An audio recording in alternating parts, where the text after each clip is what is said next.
লেখা আছে, তোমার দাউদ থাকলো। শোনো না ভাই, তোমাদের বিয়েতে যা রীতিনীতি আমার তো ঠিক মনে হয় না, তাই আমি যেতে পারবো না। কেন রে ভাই, কি হয়েছে? প্রথম কথা হলো, বিয়ে করতে হলে 3টে স্টেপ পার করতে হবে।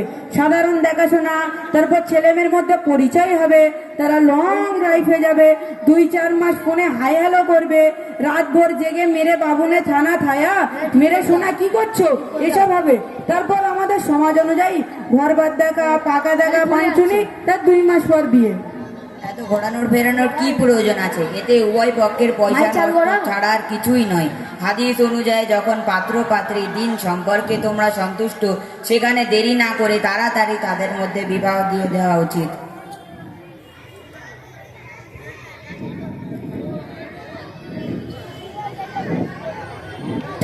না,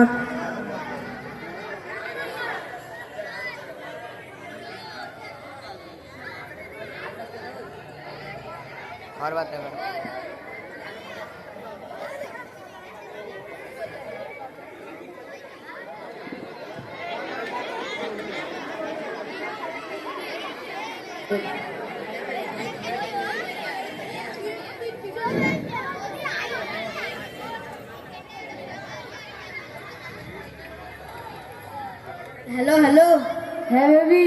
मेरे बाबू ने थाना थाया। হ্যাঁ বেবি।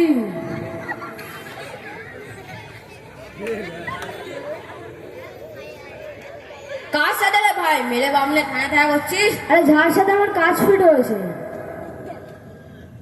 দেখ ভাই, তুই শুধু অর্ডার বুক করেছিস আর অর্ডার ক্যান্সেল হয়ে যেতে পারে, আর থানা থানা শুরু করে দিয়েছিস। তাছাড়া বিয়ে না হওয়া পর্যন্ত একে অপরের সাথে কথা বলা ইসলামের দৃষ্টিতে নাজায়েজ। তোরও তো জ্ঞান দিতে হবে না, 2 মাস পর পাঞ্চিনি আছে আর বিয়ের দাওয়াত একসাথে দিয়ে দিলাম। আচ্ছা ভাই, বিয়েটা বাড়িতে হচ্ছে না নাকি? না না, আমাদের বিয়ে গার্ডেন দিয়ে সব থেকে বড় রয়্যাল পার্ক বুক করেছি। কেন রে ভাই, বাড়িতে হলে কি হবে? বাড়িতে হলে আমাদের স্ট্যাটাস উদ্ধার হয়ে যাবে। রয়্যাল ফ্যামিলির বিয়ে রয়্যাল জায়গা হলেই তবেই তো লোক বলবে যে অমুকের বিয়ে গার্ডেন পার্ক ম্যারেজ হলে হয়েছে। দেখ ভাই, হাদিস এসেছে, আর দিন ইউসুন অল দ্য দিন ইসলাম খুব সহজ ও সরল, আর এটা আমরা কঠিন করে নিয়েছি। কিসব বলছিস? আমার বাবার আছে বলে খরচ করছি। দেখ ভাই, খরচ কর, কিন্তু সরলতা আমার নবী সাল্লাল্লাহু আলাইহি ওয়াসাল্লাম করেছেন, আমাদেরকে তা আদর্শে আদর্শিত আমাদের অপরিহার্য। বিয়েতে আমাদের নবী সাল্লাল্লাহু আলাইহি ওয়াসাল্লামের আদর্শ কি ছিল ভাই? আমাদের নবী সাল্লাল্লাহু আলাইহি ওয়াসাল্লাম বলেছেন যে বিয়ে যত সহজ ও কম কাজ হয়, সে বিয়ে তত শান্তি ও বরকতময় হয়। আর বিয়ে পার্কের হলে পার্কের ভাড়া, ডেকোরেশন ইত্যাদি ইত্যাদি না ফজুল খরচ। আর ফজুল খরচ সম্পর্কে আল্লাহ তাআলা কোরআনে বলেছেন, কুলু ওয়াশরাবু ওয়ালা তুসরিফু ইন্নাল্লাহা লা ইউহিব্বুল মুশরিকিন। খাও, পান করো, সীমা লঙ্ঘন করো না, নিঃসন্দেহে সীমা লঙ্ঘনকারীকে আল্লাহ তাআলা পছন্দ করেন না। আল্লাহ তাআলা কোরআনে বলেছেন, ইন্নাল মুবাযযিরিনা কানু ইখওয়ানুশ শায়াতিন। অর্থ, নিঃসন্দেহে অপচয়কারী শয়তানের ভাই। তাহলে এতদিন আমরা ভুল কাজ করে আসছি আর এই বিষয় সরিয়ে তো কোনো কথা খেয়াল করেনি। আচ্ছা ঠিক আছে ভাই, বিয়ের দিন আইয়া।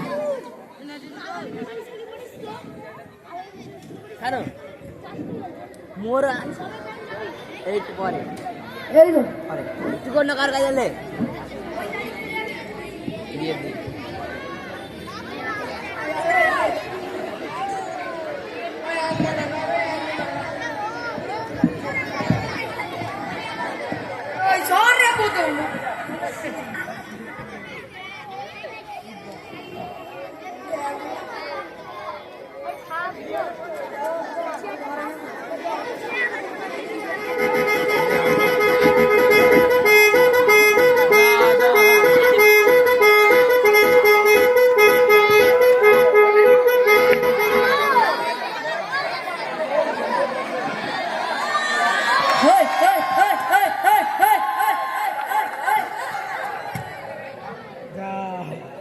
এসব আবার কি?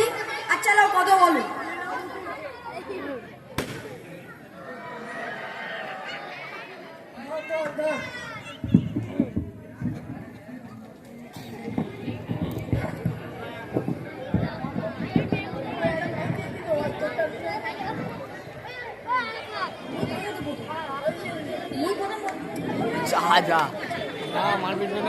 এসব আবার কি?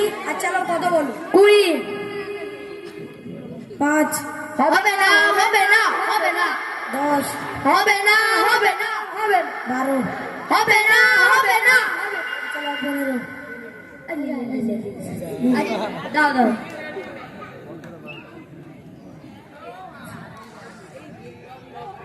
কাট কাট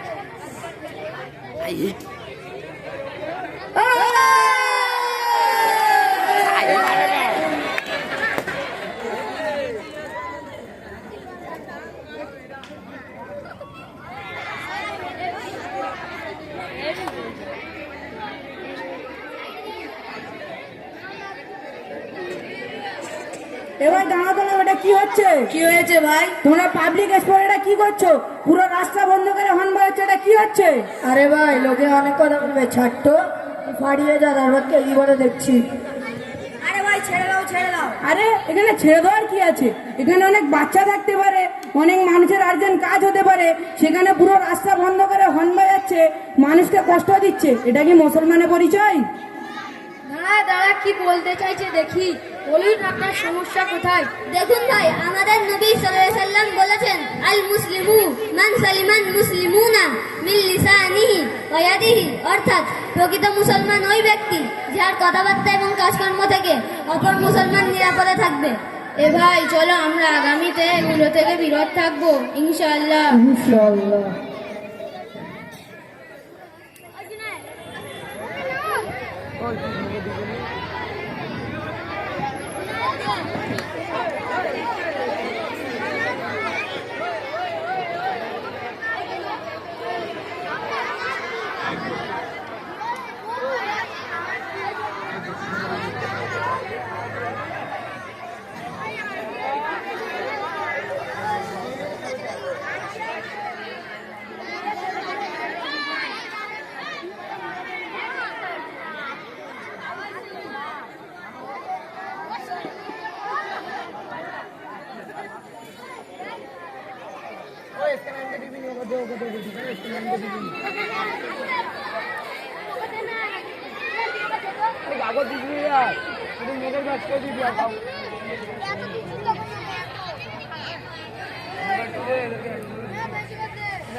এ ভাই দাঁড়াও দাঁড়াও, তোমরা এমন তাড়াহুড়ো কেন করছো? এরকম ভাবে কেউ খাবার খায়? এখন অধিকাংশ বিয়েতে দাঁড়িয়ে খাওয়াটা আমাদের সমাজের মধ্যে ফ্যাশন হয়ে দাঁড়িয়েছে। সব জায়গায় খাবারের স্টল লাগানো হচ্ছে, সেখান থেকে খাবার নিয়ে দাঁড়িয়ে খাও। আর যদিও কোনো জায়গায় বসার ব্যবস্থা করা থাকে তাও সামান্য, যদি 1000 মানুষের দাওয়াত থাকে তবে বসার ব্যবস্থা করাই মাত্র 100 মানুষের। আর এটা ছাড়াও আরেকটি গুরুত্বপূর্ণ বিষয় হলো যে এখন করে খাবার সার্ভ করা এবং ওয়েলকাম করার জন্য মেয়ে হায়ার করা হচ্ছে। এটা পূর্ণরূপে বিজাতি রীতিনীতি। শরীয়তে একজন পুরুষের জন্য অন্য কোনো গায়ের মাহারাম মহিলা থেকে কোনো প্রকারের খেদমত নেওয়া, এমনকি তাকে দেখা পর্যন্ত জায়েজ নেই। আর সেখানে মেয়েদের মাধ্যমে খাবার সার্ভ করা হচ্ছে, এটা কি শরীয়ত সম্মত? একটা ছোট বাচ্চাও জানে যে মুসলমানদের জন্য বসে খাওয়া সুন্নত, আর সেখানে খাবারের অপচয়ের তো কোনো সীমাই নেই।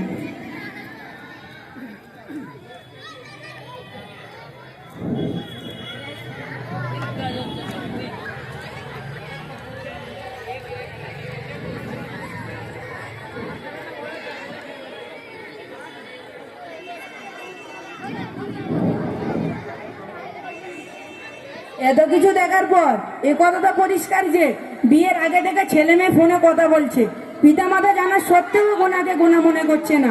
এসব ফালতু রীতিনীতি মেনে দেরি করার তো কোনোই মানে হয় না। রাসূল সাল্লাল্লাহু আলাইহি সাল্লাম 3টি কাজে দেরি করতে নিষেধ করেছেন, নামাজ, জানাজা এবং বিয়ে। আর আমাদের বিয়েতে এত খরচ যাতে কোনো গরিবের মেয়ের বিয়ে হয়ে যাবে এবং কোনো গরিবের অভাব মুছে যাবে। রয়্যাল পার্ক বুক করেছি, ম্যানেজ হোটেল বুক করেছি, এর নাম কি দিন সহজ সরল? দাঁড়িয়ে খাবার খাওয়া হচ্ছে, খাবার অপচয় করা হচ্ছে, হর্ন বাজিয়ে রেখে বরযাত্রী যাচ্ছে, এটা কি প্রকৃত মুসলমানের পরিচয়? আর এটা ছাড়াও আরেকটি বড় ভাবার বিষয় হলো যে বিয়ে বাড়িতে মাকে নিয়ে যাচ্ছে ফুল পর্দা করে, আর স্ত্রীকে নিয়ে যাচ্ছে নেটের শাড়ি পরিয়ে, আর মেয়েকে নিয়ে যাচ্ছে স্লিভলেস গাউন, ফারাক আর ওড়না নেই। দিনের পর দিন আমরা ওড়নাকে ফ্যাশন করে নিয়ে যা সাইডে ফেলে নিচ্ছি, এটাকে তো পর্দার অংশই মনে করছি না। আর আরেকটি হাসির বিষয় হলো যে আমাদের শুধু মাথায় আর মুখে লজ্জা লাগে, কারণ ইনস্টাতে স্টোরি দেওয়ার সময় শুধু মুখে ইমোজি দিই, আর বাকি জায়গায় তো শরম নেই। আর কোনো কোনো সময় একটু হুজুর দেখলে মাথায় কাপড় দিই, আর বাকি ছেলেদের দেখলে তো মেকআপটা ঠিক আছে তো দেখি, চুলটা ঠিক আছে তো, ড্রেসটা কোনো জায়গায় কুচকে নেই তো, আর বডি ল্যাঙ্গুয়েজ আর এক্সপ্রেশন ফুললি চেঞ্জ। এদিকে ঠান্ডায় কাঁপছে তবুও ড্রেসের পিছনে পড়ে আছে। সর্বশেষ একটাই কথা বলবো, আল্লাহ মেক আওয়ার দিন is easy and beautiful, we make দিন ডিফিকাল্ট অ্যান্ড আগলি। আসসালামু আলাইকুম ওয়া রাহমাতুল্লাহি ওয়া বারাকাতুহু। ওয়ালাইকুম আসসালাম রহমতুল্লাহি ওয়া বারাকাতুহু। মাশাআল্লাহ, আমাদের সম্পর্কে আমাদের শিক্ষার্থীরা খুব সুন্দরভাবে একটি রসম রেওয়াজ, যেটা সুন্নত আমল ছিল, সেটা আমাদের সমাজে যেভাবে বিদআত এবং রসম রেওয়াজে পরিণত হয়েছে, সেই কথোপকথন আমাদের সম্পর্কে খুব ভালোভাবে খুব সুন্দরভাবে উপস্থাপন করেছে। এই ব্যাচের পরীক্ষার ফলাফলে ফার্স্ট হয়েছে, যাদের নাম ডাকছে আগে এসো, সাজিদ মালি। প্রথম সাজিদ মালি। জাযাকাল্লাহু খাইরা।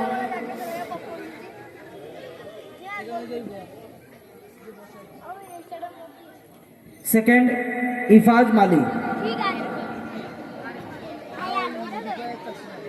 জাযাকাল্লাহু খাইরা। থার্ড নূর আজম। জাযাকাল্লাহু খাইরা। बेस्ट नमाज अफराज हल्दर। अफराज। জাযাকাল্লাহু খাইরা। Best attendance Sheikh Fardeen. इकबाल। জাযাকাল্লাহু খাইরা। अब्दुल हमीम। तीन जन बेस्ट अटेंडेंस, तीन जन आज, फरदीन, इबदाल, अब्दुल हमीम।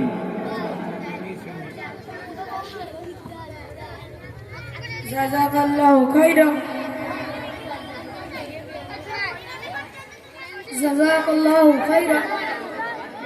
সকলের দিক থেকে সান্ত্বনা নিয়ে নেমে যাও।